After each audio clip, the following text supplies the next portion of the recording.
Je me nomme Twinsen. Ça te dit quelque chose?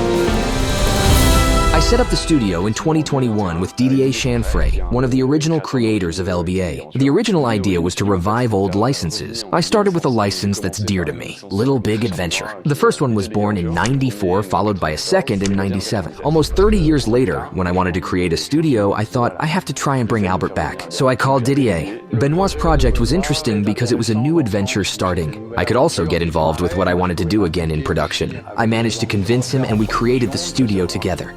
My goal was to form a team that mixed original creators, die-hard fans, and people who didn't know the game. For us to have this mix of people to create a game that appeals to both fans and new players. Are we keeping the same scenario for the remake? The end goal stays the same. The aim is still to save the planet, but there have been some changes to how this can be achieved. Yes. One of the things we were particularly keen to implement was to instill a sense of consistency between LBA 1 and 2. When we made the first one, we actually had no idea that there would be a second one. And it shows. We've also improved accessibility after getting complaints, especially from the first game. We made some improvements in the second game, making it more accessible. Our goal is obviously for the player to complete their mission. The save system is much less limited than in the original game. For us, our issue is that there are two games. There's LBA 1 and LBA 2, with two rather different artistic directions. LBA 1 is a detailed 3D isometric game, while LBA 2 is one of the first 3D outdoor games. It's important for us to unify these two art styles. We then asked ourselves why LBA was so successful at the time. It worked because it was different.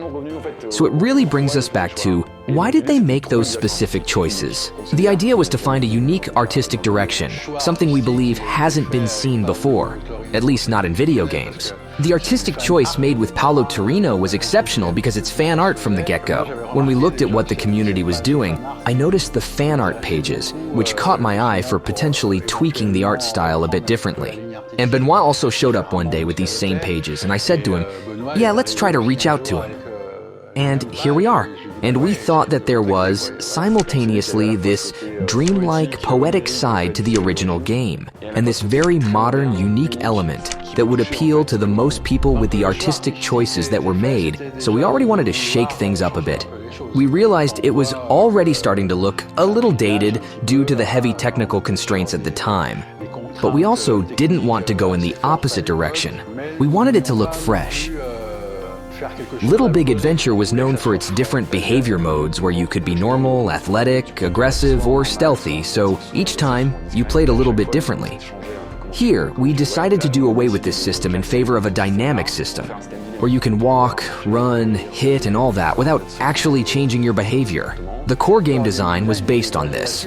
We removed them, but not totally, more in the sense of contextualization. It makes a big difference, both in terms of gameplay and coding. We're looking to modernize things. And the third element is that we have a scene-based game which, at the time, gave the illusion that it was open world, while it was actually just cubes. This time we've tried to have and to really create this open world by trying to add something extra to the game through this continuous geography. And I think, in this respect, we've done a pretty good job. We opted for Unity because Sebastian Vianney, our lead programmer, worked on mobile porting a few years back and developed a little prototype that actually works to detect the level, so Twinsen can keep progressing. And we decided on this prototype to do what we call an import of the original game into Unity. So what are the community's expectations? To be completely honest, what the community wants is LBA 3. It was supposed to be a trilogy. We made the first and second, but never the third. My mission now, and our mission, as a whole in the studio, is for the remake of the first to work so we can remake the second and ultimately make LBA 3. The community has been behind us since day one. That's a lot of people, but more importantly, they're very, very active. They really do help us out. For example, we're launching the translations of the dialogues because actually, we want to keep the translations from 30 years ago and reintegrate them today. A community member created a tool that lets me type any word and get its translation in any language from the original game. We really are incredibly lucky. And what's funny is that the fans sometimes know the game better than the creators themselves. We prefer to ask fans difficult questions rather than seek internal answers. A common question is whether we'll have new music from Philippe Vacher. I am delighted to announce that Philippe is back, and we are having a new soundtrack for the remake.